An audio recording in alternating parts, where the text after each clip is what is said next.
Hi everyone, welcome back. Today I want to share some makeup tips, tricks, techniques that I've been using consistently in my makeup routine lately that I just keep forgetting to share with you all. If this is your first time here, hi, I'm Morgan. A lot of my content here on YouTube is related to conscious consumerism and getting the most out of the makeup that you own. If that sounds interesting to you, I would love to have you subscribe before you go today. And now let's jump into these tips.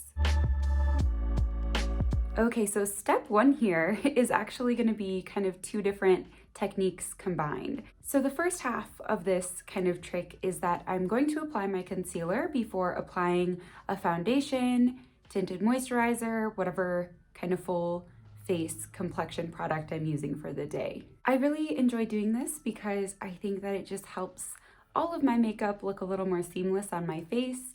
A lot of the concealers that I do own are a little lighter than my kind of summer skin tone. So especially in these summer months, I like doing this because then I can get a little bit of a nicer blend between my concealer and foundation. The other half of this kind of concealer trick I'm showing today is that I actually really enjoy mixing in a peach colored corrector along with my skin tone concealer. So today I am using this combo, the LA Girl Pro Conceal, and I have the shade Peach Corrector, and my Kokie Be Bright Concealer.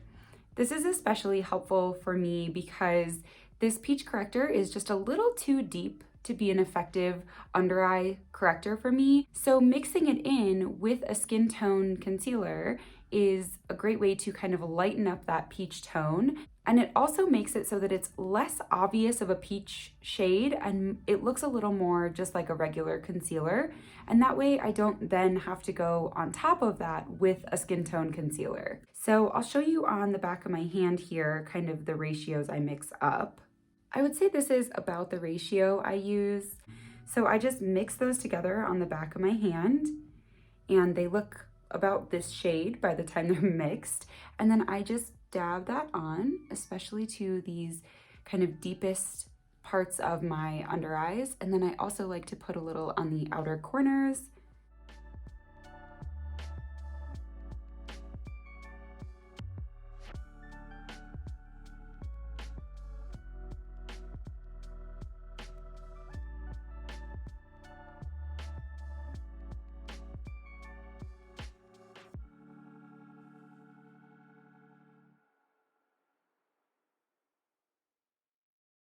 So there it is, all blended out. Hopefully you can see kind of the fact that even though it's peachy, it still looks more or less like a natural color that would occur in my skin. So I don't now feel the need to go on with another layer of concealer. And I just find that using this technique, I use way less concealer under my eyes than I used to try to conceal those dark circles. Okay, and then I know I just said I like to do this concealer technique before doing my foundation for the day. But actually, I want to share with you all that lately I haven't been wearing foundation or a skin tint or a tinted moisturizer. Instead, I've just been using my Maybelline Fit Me concealer on targeted areas of my face where I want to even my complexion just a little bit. So I will show you kind of the parts of my face where I am putting this to feel my best, and I'll blend it out with a foundation brush as if it's a foundation. It's just that it's going to be in very small targeted areas of my face. So down on this side, I have been putting some just like kind of along my jawline. And then this side, same thing. And I'll go back and like specifically spot conceal that blemish there after this is already down. And then I've also felt really happy with just kind of putting it on the outer edges of my forehead and a little across my nose as well. So I realize this is still covering a decent amount of my face, right? But you'll see here, it really is not adding the same level of coverage that like, you know, putting on a full face of foundation would do.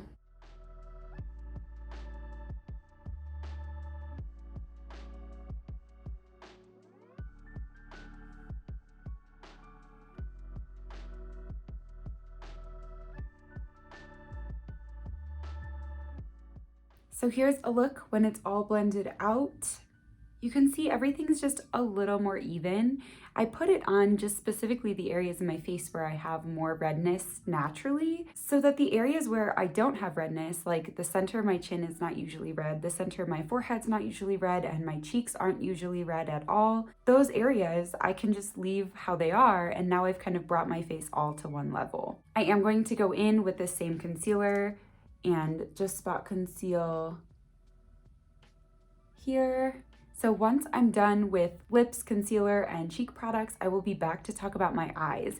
And that's really the thing that kind of sparked this whole video in the first place, is I've been doing some very, very different things with my eyeshadow and mascara lately, so stay tuned for that.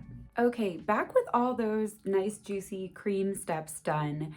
Before we do the eyes, I do have one more thing that I think I should mention in this video, and that's that I have been powdering almost my whole face lately. I think this is really a seasonal thing for me that I'm just kind of now realizing is a seasonal thing for me. So first, I do still go in with a relatively small brush like this and I tap it off and I put that underneath of my eyes like usual.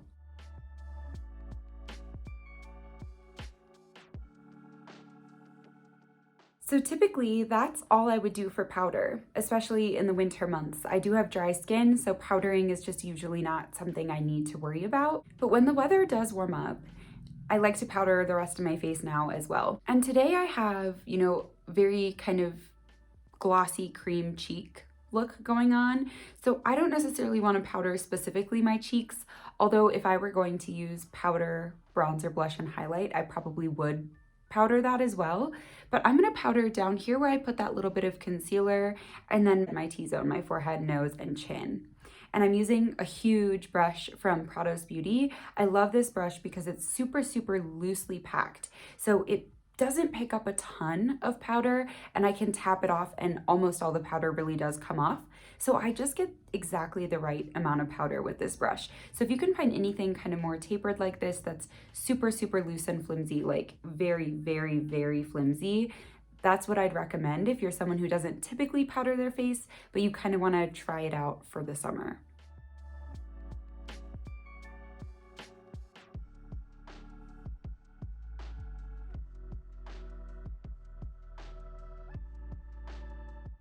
And now, as promised, onto the eyes.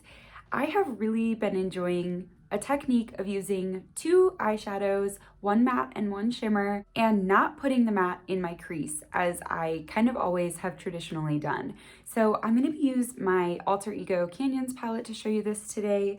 And the two shades I'm using are Mule for my matte and Coyote for my shimmer.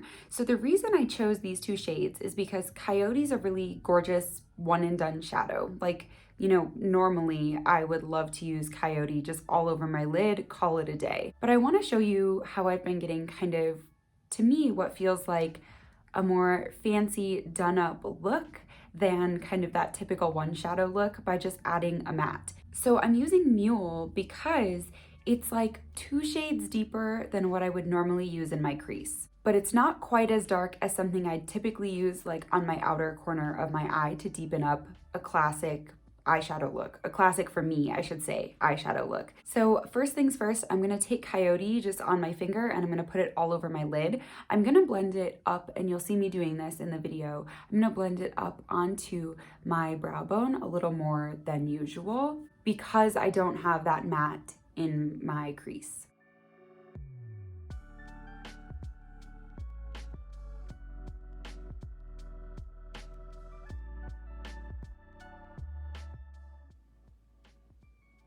Okay, so you see why I love this shade as just an all over lid color, right? I could absolutely leave it here and I think this looks stunning. But I'm gonna take Mule on a relatively fluffy brush, but kind of a small fluffy brush. So I have this one from Prados Beauty that's just a little smaller than like your traditional crease blending brush would be. And I'm going into that shade and then I'm gonna focus it right on kind of the outer edge, right near my lash line. And then I'm gonna blend kind of outwards in an upward motion towards the tail of my eyebrow. And then I'm taking what's left on my brush and just running it underneath of my lower lash line just about halfway across. So you can see this side that does have the matte looks just a little more like done up, right? I love this look, like just the one and done shadow, but I think adding that matte makes me feel like this look could be appropriate even for like formal occasions. And it was very little work in terms of blending in comparison to when I put a matte in my crease and a darker shade in my outer corner. So again, just a look at the side that has this tiny bit of matte deepening on that outer corner versus the one that does not. I'm gonna match up this side and then we're gonna talk about lashes because my mascara routine is completely different now and I think it's something worth sharing with you all. Okay, so my mascara routine is actually the thing that inspired this whole video. I realized I had been doing something with my mascara every single time I did my makeup, but I had never mentioned it on camera. So what I've been doing is using 2 coats of my Milk Makeup Kush Mascara, just like usual. 2 nice coats. This mascara I love because it gives me a lot of good volume, but it has kind of always left me wanting more in terms of length. So then I've actually been layering 1 coat of the Essence Volume Stylist Lash Extension Mascara over the top. I don't let them dry in between the coats. I just go straight from 2 coats of the Milk into 1 coat of the Essence. And as long as I'm quick about it, they blend and mesh together really, really well. And these 2 specifically have been just like a match made in heaven.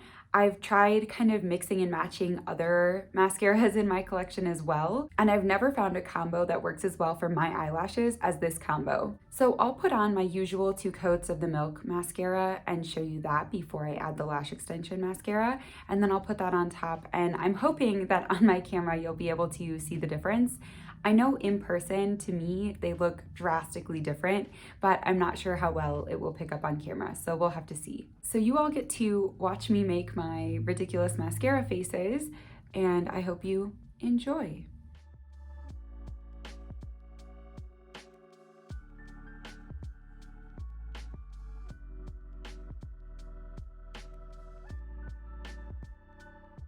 Okay, so here are my lashes with the 2 coats of the Milk mascara, and I'm gonna add the lash extension mascara from Essence just to this eye, and hopefully we'll be able to see the difference on camera.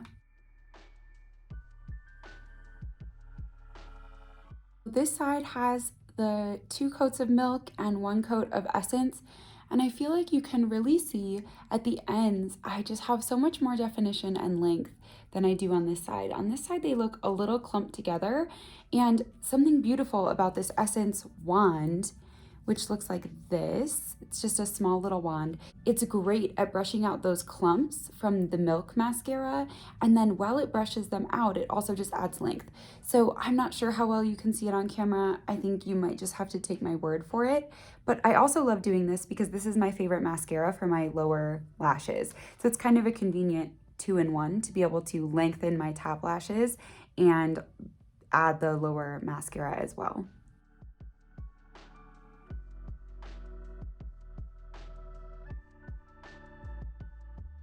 Okay, so this is the finished look with all of those tips and tricks that I've just been forgetting to share with you all.